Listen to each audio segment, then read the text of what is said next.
Hello and welcome to Miniatures Trench Down? Trench. Name is a work in progress. Yeah. We're talking today about Trench Crusade again. Yay. The other skirmish game. And today we're also going to play a game with this episode. We're going to play, and you're going to play. The game we're going to play is, first one to mention Necromunda loses. After that sentence. Yeah, right? after Okay. in the proceedings.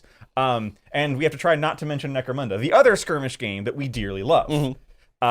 Your game is to take a drink every time we fail. I recommend not be alcoholic because you might die. Yeah.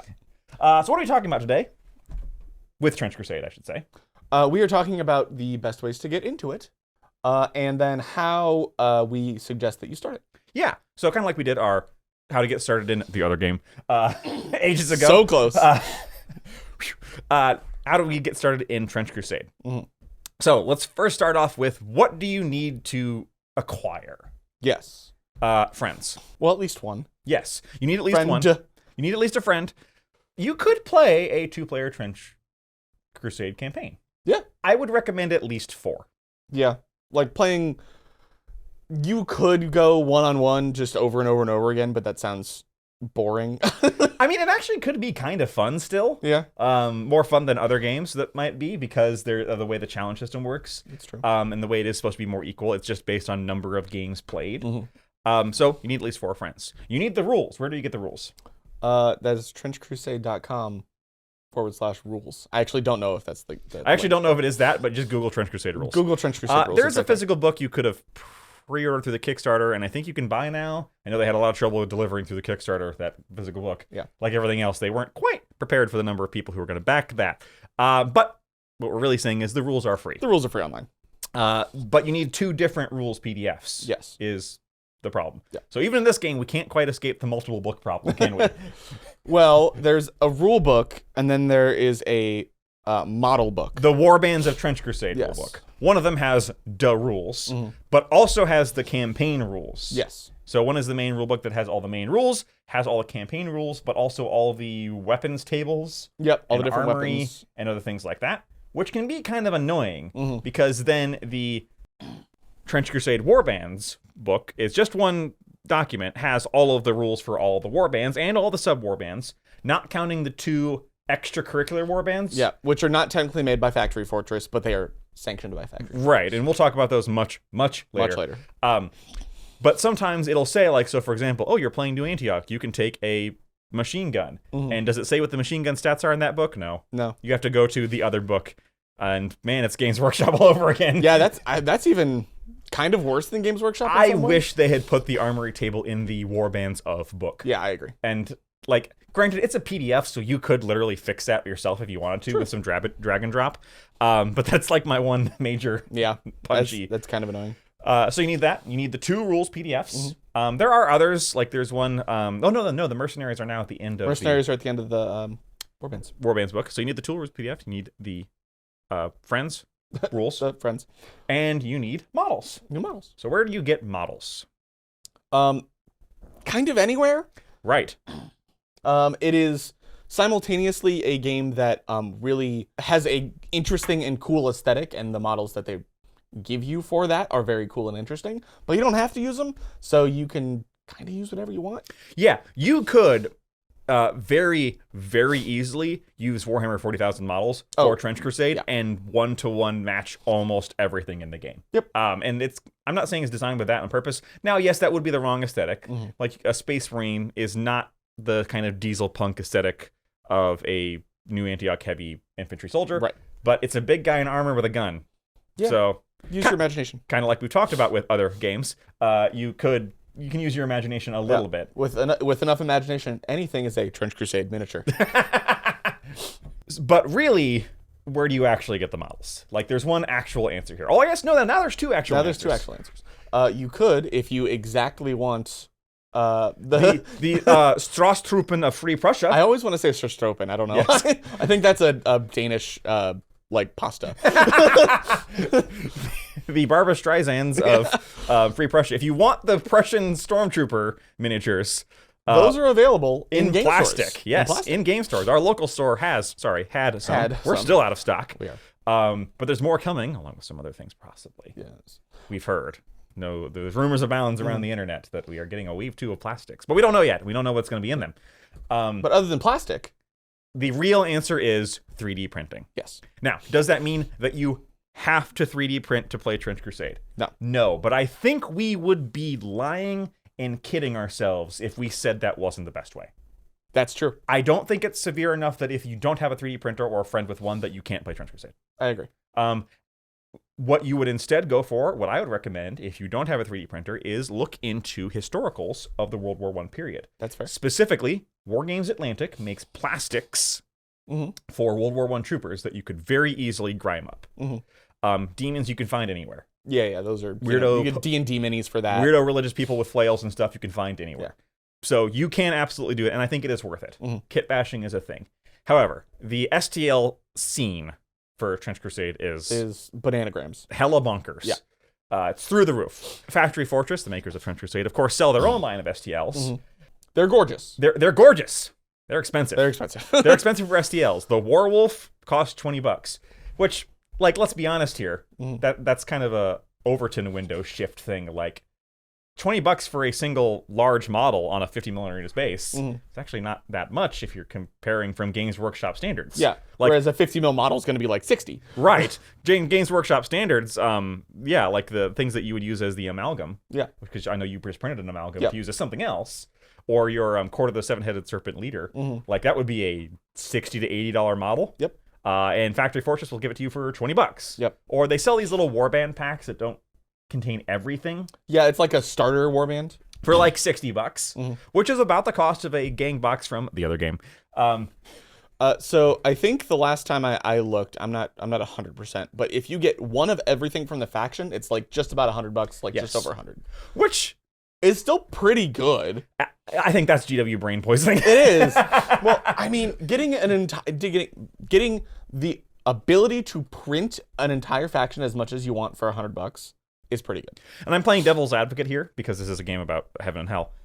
Devil's Advocate, and I'm a Heretic Legions player, is that $100 for something if you're only planning to print them each once. Yeah, exactly. And you have to do the labor for printing is not necessarily a good deal. It's true. However, Factory Fortress's official STLs are by no means the only STLs. God, no. There are tons of free STLs. Yep. Now, I never, ever advocate for taking someone else's work and getting it for free if they charging, because like, yeah, you can go into Cults 3D and there's a bunch of things that are just ripped directly and somebody didn't make it but they're selling it. I don't like that. Yeah, that's support the people who make things. If they give it to you for free, by all means, but like, give someone $2 for a mini. And there's lots of that on My Mini Factory, especially, whom I love. My Mini Factory, they're not a perfect company, especially the first of the month when everybody's trying to download everything. Yeah. And the servers are screwed, and what is my server cost maintenance going towards? Exactly. But My Mini Factory is just chock full of Trench Crusade minis where you can get, a squad of 10 or 5 Yeomen for $5. Yeah. And they're good. Yeah, and they're good. Yeah. And they're good. Or you can spend $20 for a squad of 5 Yeomen who have like all the bells and whistles and options. You can do digital kit bashing. You can do physical kit bashing with pre-printed parts. I do think Trench Crusade is at its best when you have access to a 3D printer. Yes. Whether it's yours or your friends. Yeah, one of your 4 friends should probably have a 3D printer. Yes. Hey, go all in on one. Yeah, true. It's actually not a bad idea. Of course, then you'd have to have ownership of it. But anyway. So you got your friends. You got your rules. You got your models. There's one other thing you need. Dice. There's 2 other things you need. Tape measure. There's 3 other things you need.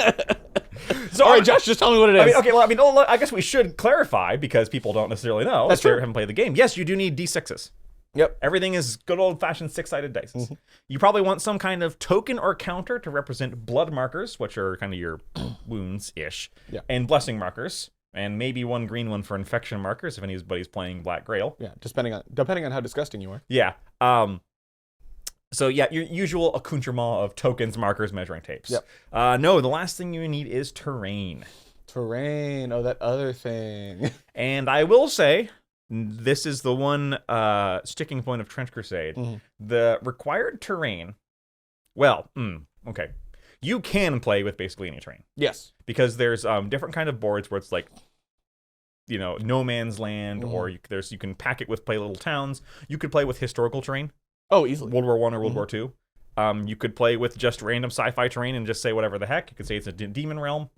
But if you are starting to look for the terrain that actually matches the specific scenarios, some of those scenarios require stupidly specific terrain. Yeah. One of them requires that you have 3 train cars of a given size. They have to be 8 inches by 4 inches. And you need 3 of them, and it has to be on 2 hills with a bridge in the middle. And the hills are 5 inches tall and 19 inches wide, and Like, very specific. incredibly specific measurements. But then there's other things. They're just like, yeah, just throw a bunch of trenches together. Yep. Now, partially because of the explosion of Trench Crusade, there were already Trench STLs out there for World War I and World War II historicals. And now the number of Trench STLs out there has just exploded. Exponential. Trenches are also very easy to make out of foam. Oh, yeah. So Trench is... I did hear it said by a Trench Crusade demoer at TMX and Adepticon that often people think they need more trenches than they do. Okay. That a board made entirely of trenches is not actually what they're envisioning. No, it's not really. But they're envisioning like a couple trenches and then stuff in between. Yeah. Either way. But the terrain is the kind of the hard part. Yes. That being said, just like we've said, with all the other games we've talked about, whether that be any Games Workshop game or anything else, terrain can also be played with, Pop-Tart boxes and toilet paper tubes. Yep, been there, done that. But it's not as cool. It's not as cool. And just like you can play with cardboard cutouts if you want and use your minis, it's not as cool. So you will need terrain. Yes. And again, 3D printer's your friend. Although in this case, more like an FDM printer than an STL or a resin printer. Yeah. But I think terrain's probably easier to get because it's easier to make. It is, I don't want to say the last priority because it is very important, but it can definitely be, like, if there is a funnel, it can be weighted on for later. Yes. I agree that terrain is something that elevates to, like, the next level, but it's also not nearly as important as models. Yes. Or, obviously, the rules. Yeah, knowing how to play. Dang, I don't have a tape measure, huh? Okay, so my knuckle, you could probably, 1 inch, God. 2 inch, 3... Are you in 24-inch range? wait. Hang on, I have a machine gun. Yeah, this is a very specific thing, and you hear stories about this on the internet. You can always tell who's a tradesperson because they can know how to eyeball distances. Because people who are used to making things out of wood know how lengths work. My grandfather is a woodworker. He always has been his entire life. He can eyeball what 12 inches is, or 24 inches, and be within centimeters. Wow, that's pretty good. If I ever had to play a guessing war game against him, I'd be sunk. But anyway, so rules, dice, accoutrement. Yeah. Models, friends, and terrain. Yes. And I think that's it. That is the slap of Trench Crusade. The high five of Trench Crusade, really. And compared to a Games Workshop game, and it's impossible not to compare Trench Crusade to Games Workshop. We made a joke about not comparing it to Necromunda. Take a drink. You thought you'd forget. Yes. But, Necromunda specifically doesn't actually have a lot in common with Trench Crusade. Gameplay-wise, no. It's a skirmish game. It's a skirmish game that has a campaign system. Right. And we should have a lot of terrain. And that's about it. That's about the end of it. Yeah, everything else is not really the same. No. Trench Crusade has far more in common with Mordheim. Yes. Probably because they were designed by the same person. That makes sense. Yeah, it's literally the same guy. Yeah. So to that end, but it's impossible not to compare to Games Workshop games. And Trench Crusade is easier to get into. Oh, 100%. The only downside is that unlike a Games Workshop game where you can say you just go buy that box of models and put together. Now, the reality is that with a Games Workshop game, buying that box of models and putting together is a $60 affair with some really fiddly building. Yes. But you can't do that at all with Trench Crusade, and that's still easier access to some people if they have to, I have to order this off of line if it's even if it's a World Games Atlantic box, I got to get it from Amazon or whatever. Or if I have to 3D print it, that's a whole bag Because not every miniatures store out there carries Board Games Atlantic stuff. Ours doesn't. Yeah. Ours carries very little that is in Games Workshop and some related stuff because it's what people buy around here. Exactly. Although we did carry the Prussians and then promptly ran out. So hopefully they're going to buy more Prussians. Hopefully we'll get more Prussians. Note to self. Ask store owner to buy more Prussians so I can buy Prussians. I missed the boat. Oh, you missed it? I thought you got one. No, I didn't. Dang. I'm saving up for Adepticon, man. Oh, yeah, that's true. I'm still not going to get it until after Adepticon. Fair. Because I'm not. I'm playing New Antioch next, but it's not the Prussians. Ooh, interesting. It's the Pope. The Pope. The Papal States, or however you pronounce that. So now you've got all your stuff. Your stuff. Yep. You're ready to commit war on the great battlefields of 19 whenever, and then you're like, wait, what the heck is Trench Crusade? I don't know why you didn't ask that before you started all this stuff. Got all the stuff, and you're like, now what?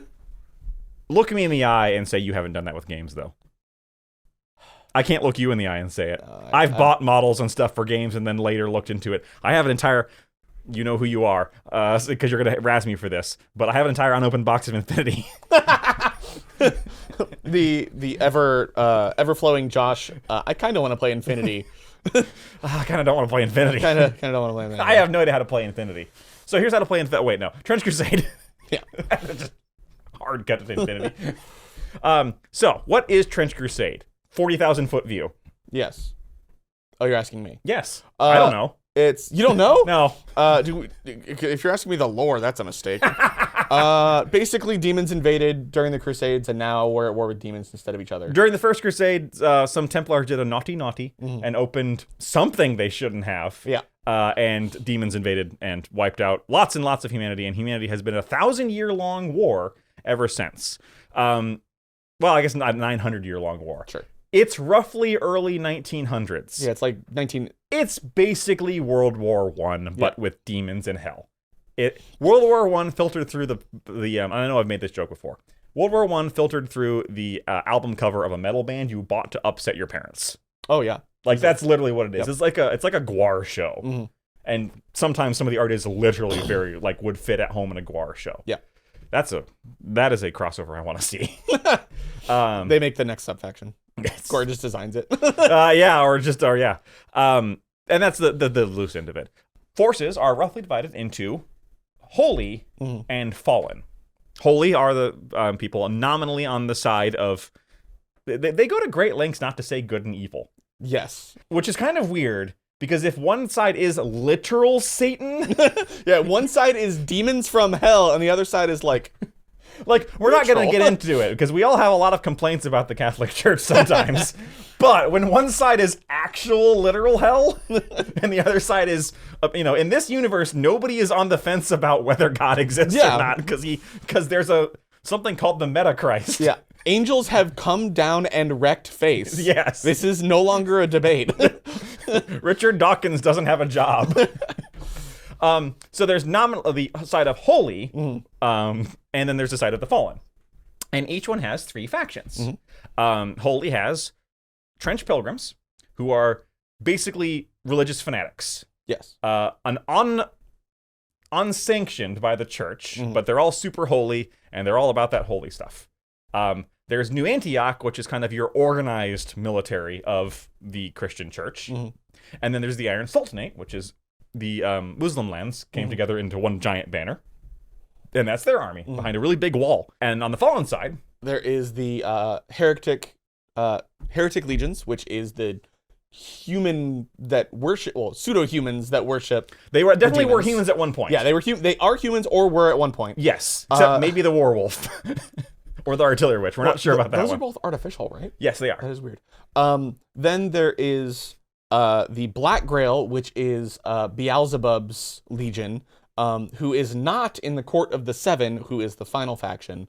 And that is basically the 7 sins each have a demonic leader. Yes. And that is straight up demons. Beelzebub, being leader of basically pestilence and disease, is so powerful that he has his own faction, functionally.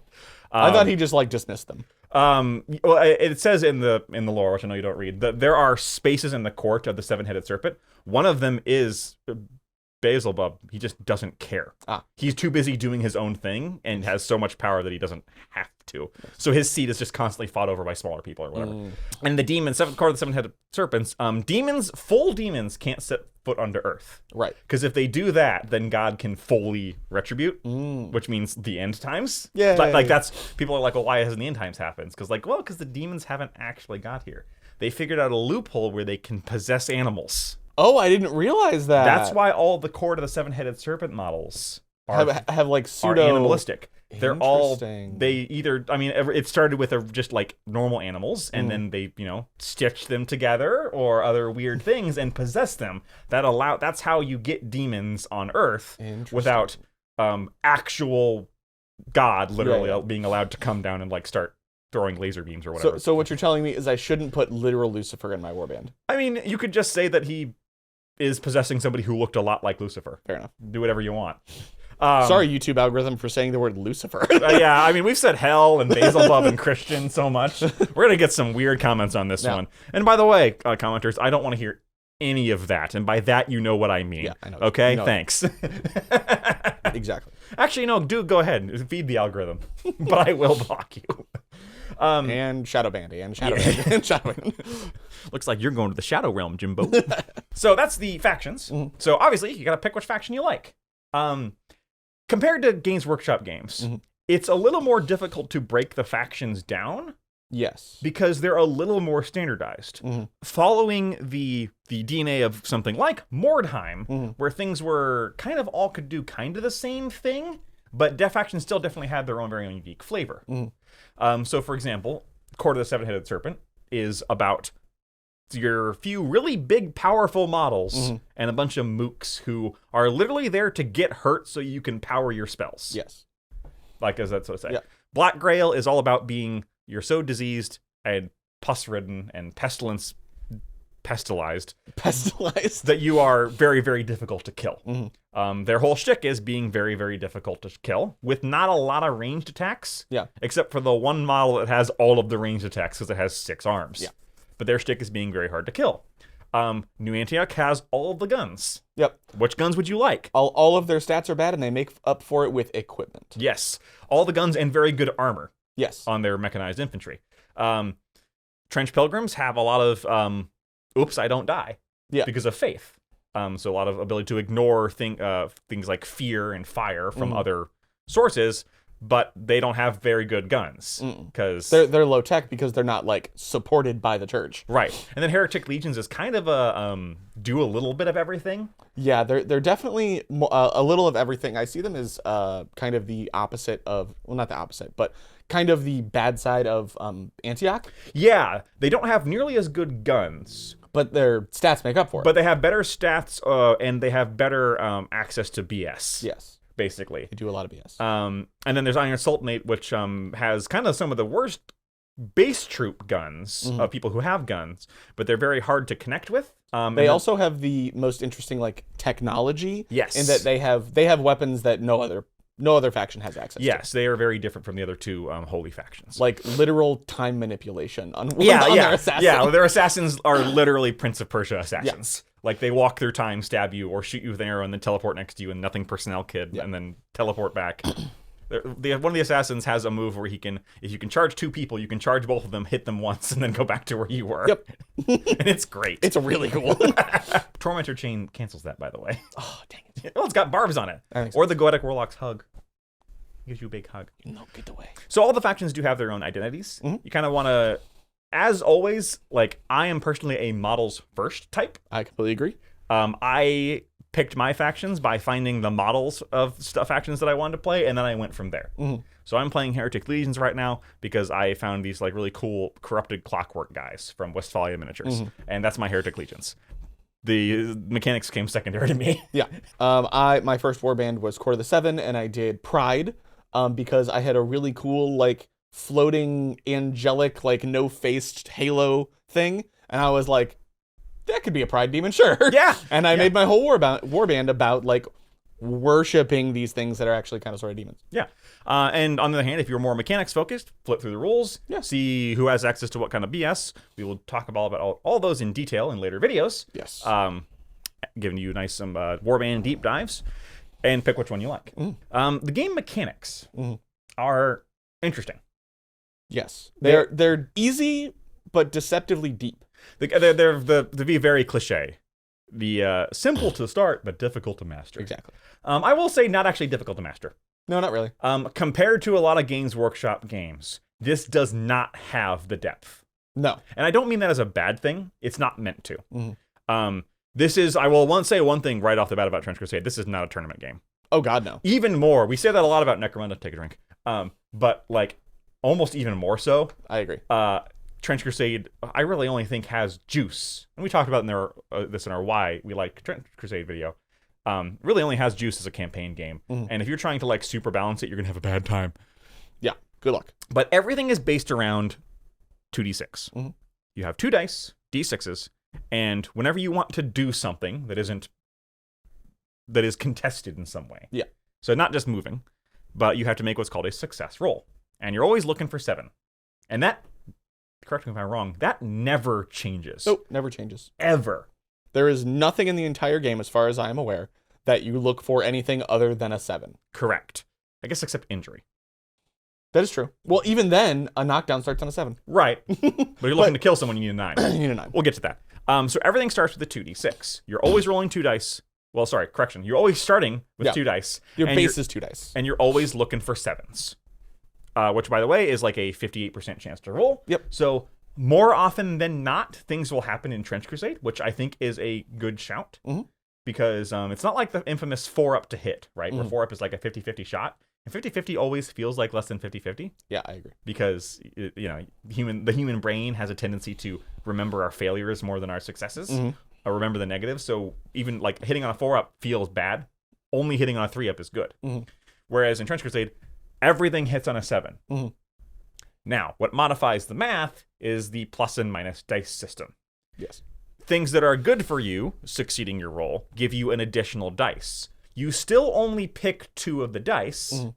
and you're still always looking for a 7. Things that are bad for you, subtract dice, and when you're like, well, how can I subtract dice from 2 dice? What you'll do is if you have negative dice, which Mm-hmm. means you started with 2 dice and then have some kind of malice and no bonus to overcome it, you'll roll additional dice and then pick the lowest 2. If you are familiar with D&D, it is similar to advantage or disadvantage. That's a great way of putting it. Yeah, so I always forget about that. Yeah, where you're rolling 2, pick the highest. Mm-hmm. Except this one, you start with 2. When you roll an extra one, pick. Right. You're always rolling 2d6 to start. Mm. So like if I'm, if I'm in long range to shoot somebody, that's a minus dice. Yep. But if I'm higher than them by 3 inches, I'm shooting downward. That's a plus dice. Mm-hmm. Your stat can give plus or minus. Your gun can give plus or minus. Your weapon. And we should absolutely say that that's how stats are based in this game. Yep. Everyone has a move speed, and then everyone's ranged or melee stat isn't a 3-up to hit or whatever. It's a plus 1 dice, plus 2 dice, plus 3 dice, or even a minus 1 dice sometimes, or minus 2 dice in the case of the poor peasant. His arms are literally bound together. Noodles. So everything is about adding and subtracting those dice. So instead of saying, okay, well, I have to hit on a 3, but I have, okay, you're in cover, so that's minus 1, but I have aiming, so that's plus 1. I'm higher than you, so that's plus 1, but you have minus 1 to hit from the command line and cloak, so at the end of it all, I hit on a 3 still, roll. Yeah. It's more like, okay, so I'm shooting at you, and that's 2 dice, but you're in cover, so that's minus 1 dice. But I am higher than you, so I'm back to 2 dice, and I have a plus 1 dice skill, so I'm up to 3 dice. Or 4 dice or 5 dice. Yeah. And you're always rolling them together and looking for that magic 7. Yep. It's weird to start, but it is pretty intuitive once you get rolling, because you're always just... What I like about it is you're always physically adding dice. Yes, that is true. So if you're like me, and I'm sure you've noticed this when I play, I often take the dice out and literally... Yep. These minus 1. Right, and then grab that pool and roll. Yep. Which for my brain, who's very visually oriented, makes it really easy to do. Yep, I agree. So that's how you do all success rolls. If you succeed, you succeed. If you fail, usually just nothing happens. Sometimes there's consequences. Yes. Now, taking damage and dying. Everyone only has 1 wound. Yes. There's no wounds. Sort of. Kind of, sort of. Sort of. They use a thing called the blood markers. Yes. You can have up to 6 of them. You can use them on your opponents. You can use them on your opponent's models to make their actions worse, aka give them minus 1 dice. Give them negative dice. Or you can use them when you attack the model with the blood marker in order to increase your damage, get plus injury dice. Which we should talk about, injury. Yes. So injury is the one thing where it's a little different. You're not looking for 7. With injury, this is after, let's say that your hit roll succeeds. There's no armor. Well, sorry, there is armor, but there's no armor save. Yes. There's no Your wound. opponent doesn't roll anything for their armor. There's no wound roll. There's nothing like that. It's first off, it's always in the hands of the controlling player. So there's no back and forth dice. Right. Which some people don't like, but it does make it faster. It does. When you actually hit somebody, what you then roll is you roll on the injury dice. And you're getting rolling 2d6. and you're again aiming for higher, but then there is a chart, and it's basically if you roll a 1 or a 2, nothing happens. No, it's only on a 1. Only on a 1? Only Okay. on a 1. Only Even on a if 1. you double ones, you still get a blood marker. Yes, okay. Unless armor is involved. Let's talk about. A 1 always does nothing. Yep. Which can only happen if you have negatives. 2 through 6 gives them what's called a blood marker, which you just talked Which about. I explained. Blood markers build up, and then you can spend those blood markers to get more injury dice to increase your chances of injuring the enemy. So that's kind of how like flesh wounds in Necromunda. Yep.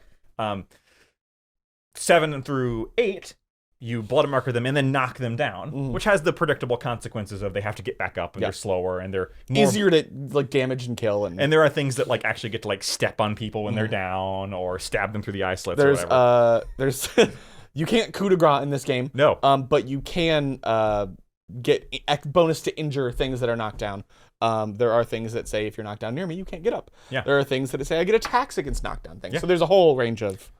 And then a 9-up just kills them. Yep. So 9, 10, 11, 12 kills them. Which, that's a 1 out of 4 chance. Actually, it's a 4 out of The 4 out of 12, 2d6 so a 2 out of 3 chance to kill somebody. Well, yeah, it's not 2, 3. Yeah, because bell curve. Yeah, I forget the actual math, but 4 of those slots are like kill somebody, right? Which is pretty brutal, and it is. Yes. This is where armor comes in. There's no armor save, but armor does modify that injury roll. Yes. Armor is only 0, 1, 2, or 3. Yep. There's no 4-up armor. They don't let 4-up armor because then you would need a 13 to kill. Which you cannot do. Right, on 2d6. There are some things that do add plus 1 to the injury roll. Yeah. Or plus 2 to the injury roll or whatever, but they're pretty rare. So what it basically means is like even if you have 3 armor, you subtract 3 from whatever your opponent rolls. So if I rolled a 7, that would normally be a knock you down, give you a blood marker, but I have 3 armor, that turns into a 4. Yep. 7 minus 4 is 3. Which is why you can roll a 1 on 2 dice. Right. Or a 0. Yeah, or 1 or low, less. Or a -2. And no, it does not loop back around into a... Yeah, then he's turbo dead. And then it's 256, and then 255. The other nice thing about it is the blood markers is the blood bath. Because if somebody has 3 armor, how do you actually kill them? You need double 6s. You need double 6s. Which 2 things. Number 1 is really hard, but number 2 does mean that the lowliest mook in the game has a 1 in 36 chance to kill literally anybody. Yep. Like, it can always happen. Like, that bullet can go right through the eye slot. You never know. But if you manage to get enough blood markers on your opponent, bloodbath, you get bloodbath, which does what? So you can remove 6 blood markers, aka the maximum you can have, or 3 blood markers if they're knocked down. Yes. In order to roll for your injury an extra dice and keep 3 of them. Right. Pick the 3 highest. So if I rolled 3 3s, I would get a 9. Yeah. That is Trench Crusade's built-in anti-armor mechanic. Yes. Which I like, because there are things in the game that ignore armor or have slight armor piercing, like they ignore the first part of armor, or like, surprising no one, the anti-material rifle just ignores your armor. Ignores your material. Yeah, it just goes through you. What that means is if you manage to hit somebody enough, anybody can kind of overcome that armor. Yep. Because if I'm rolling 3 dice, that -3 doesn't make you feel very safe anymore. Nope. I believe the average on 3 dice is 10.5. Yeah. Which is still pretty. You would still need to get slightly lucky to kill something. Still gotta be armor, above average. but it's much easier. Still makes armored opponents feel very tough. Yes. But without making them. Trench Crusade does not have the issue that some other Games Workshop games and other games do, where certain things just can't poke certain other things. Yep. It's like, oh, you have armor. I can't do anything about that. Yep. And that's actually built in as a balancing mechanic because, like, New Antioch has almost no anti-armor weapons. Right. In fact, if you have to like buy an RPG to get anything with. They don't have the anti-material rifle, which seems weird, but yeah, that is strange. well, they have access to the mercenaries, but and same thing with Sultanate doesn't have a lot of anti-armor, right? Except for the cannon. Yeah, the cannon and the flamethrowers, and that's about it. Right. And like everyone has flamethrowers, which do ignore armor, which has anti-armor, but also -1 to injure. Right. Flamethrowers are good at injuring people, but not good at actually killing them. But they do ignore your armor for the purpose of injury, which is really great. There are also things like flame markers, which is basically adds another blood marker. Shrapnel, which is like a big explosion causes shrapnel, so that gets another blood marker. Or the plague guys have pestilence, which is like a blood marker that only they can use. Yeah. There's other things like that. But yeah, it's a very intuitive and nice system that, despite me saying this is not a tournament game, keeps things relatively well balanced. Yes, I agree.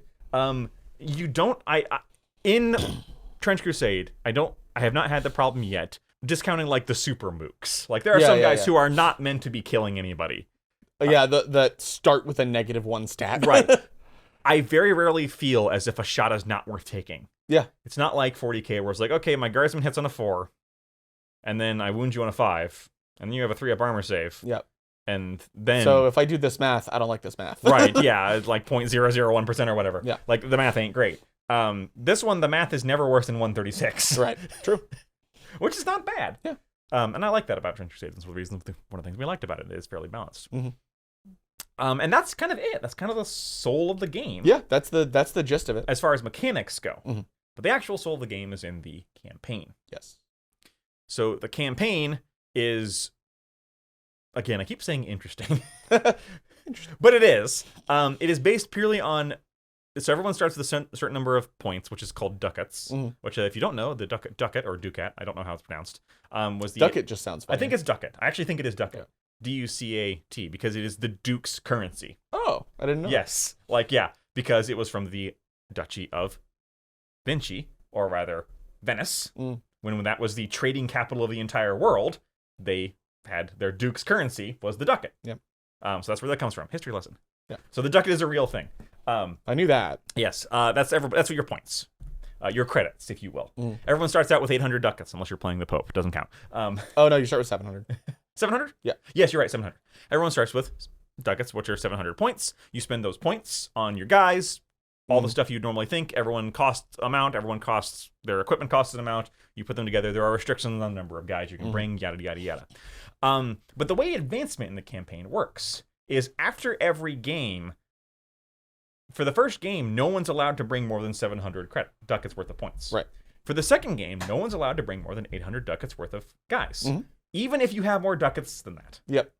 So the third game, it's 900. Unlike in other GW games, where there is there's no cap on what you can bring per game other than model count. Right. Which Trench Crusade also has a model count. Yes. To prevent people from like swarming the board and out-activating and all that stuff. You are limited in what you can take in a points spending amount. So if you get really, really lucky and get a whole bunch of ducats, you can only bring so much per game. So it kind of balances the fact that everybody should be about on the same level. And if you're above that, you have choices to make. Yes. And if you're like, well, what if I lose everybody in a campaign? And then as players play more games, it's always about the number of games you play. Campaign's 12. We've been playing since Trench Crusade almost launched, and we're still not through our first campaign because we only play it once a week. We're getting there. We're almost done. The missions you play changed based on the week. It's 6 missions for the first 3, then 6 more missions, and 6 more missions. It like opens up and they get weirder. But the other nice thing is that if somebody completely beefs it, if somebody gets wiped the heck out, your model gets your leader gets double ones. He was 400 points and now he's dead. Because every model, just like other GW games with campaigns, you do roll for what happens to all your guys who die. The difference is that your elites, who are your important models, they have a large table that can include injuries and things. Everyone else just has to not roll a 1 or 2. But if you let's say everyone dies, like you have literally 1 guy left, are you out of the campaign? No, because you do what's called call for reinforcements. Yep. You go running home to mom, whether that mom is demon or the Pope, or the Sultan. Or the Sultan. You're gonna go running home to mom, and mom sends you back with the number of ducats of the next match. Now you still lose all your guys with experience. Yep. And you have to give up any ducats that you might have had. Anything that you had in your equipment, they basically take from you. Right, because you had to abandon it. Yep. But you get to come back with a new, fresh fighting force, and you are on par points-wise with everybody else, but you don't have any of your advanced stuff. Which is a really nice catch-up mechanic. Yes, I agree. I believe editor Cody has gone reinforcements 3 times now. Oh, I've gone 3 times. Yeah, you've gone 3 times? Yep. I haven't had 2 yet. Yeah. Kevin, who's also on the channel, did have to go after our game, even though he beat me in that game, but he completely whiffed all those injury rolls and lost like 4 guys, and then I didn't lose anybody. And so the balancing mechanic there is, though, it still does pay to be ahead, because let's say right now, I am swimming in ducats. I'm not winning the campaign, but I am swimming in ducats. If next match against Kevin, who's a hard opponent, if I get completely destroyed, I still have all those extra ducats that I can still spend to keep my stuff without having to go home. Mm-hmm. Or I could have spent those. This is what I actually did. I spent those ducats on guys. I still can have them in my roster. I can't bring them all with me if they're more than, I think we're at 1,300 ducats right now. Yeah, I think so. I can't bring more than 1,300, but I have more than 1,300. So if I lose one of my artillery witches, I have another one. Yep. And I get to keep my stuff without having to give up all my stuff and go back home to mom and get reinforcements. So it's a balancing mechanic where no one ever gets completely wiped irrevocably. Right. But being ahead still does pay because it lets you keep your cool toys and your named guys with all their injuries and experience that gets you, there's cool stuff that you can roll for on tables. But it makes individual games still feel fairly balanced. Yes, and fairly impactful. You do care about what happens. Except for when Kevin plays and then he just beats you. Speak for yourself. I played a very equal game with Kevin last time. He whooped me 2 times in a row. I'm going to face... I won the second one against him. We'll see about our rematch here. I have a feeling I'm going to get my butt pushed in. But we'll see what happens. He has lots. He's playing New Antioch, and he has lots of guns. He has lots of guns. I don't like the guns. I don't like the machine guns. They're very mean. They're very mean sheen guns. Mean sheen guns. Yeah. But yeah, I would go so far as to say that the mechanics got us started. The campaign is why we are still playing. Yes, I agree. Because it is very fun. It feels impactful. It feels like you're growing. But without anybody, no one's fallen off the wagon and just felt like they can't play. Yep, which we have had happen in other games. Which, yeah, in Necromunda, drink. I'm trying not to mention it. He wants you to get drunk. Yeah, no. No, I said don't drink alcohol. Oh, that's true. Drink water. Hydrate. Yeah, he's helping you hydrate. So in Necromunda, hydrate. We've talked a lot about, and we're actually going to make a video about catch-up mechanics because the arbitrator has to do things to stop certain people from just feeling like there's no point to showing up to game night. Yep. Trench Crusade kind of has that solved and built in, which is nice. And Trench Crusade does not require an arbitrator. No, there's nothing really to make that kind of decision. I am leading our campaign in that I put out pairings and stuff. Yep. But I've not had to arbitrate anything other than the occasional rules question. Yep. Which is great. That's pretty good. And the rules are fairly well written and cohesive. There's a few things in there that makes you go, wait, what? Sometimes, occasionally. Hopefully they'll fix that. And yeah, I think that is the overview of Trench Crusade. Yeah. Now we'll dive into it more with upcoming faction videos, upcoming how to play videos, maybe even upcoming videos on our favorite models that you can find. If you'd like to see more, let us know below. Leave us a comment if you're playing Trench Crusade or if you just absolutely hate it and think it's stupid and overblown. Then why did you watch this video? Maybe they didn't. Good point. If you'd like to talk to us in person, we'll be doing more Necromunda, Trench Crusade, Hydrate, and other things. We are on our Discord, which is linked down below. Leave us a like while you're down there, and we will see you in the trenches next time.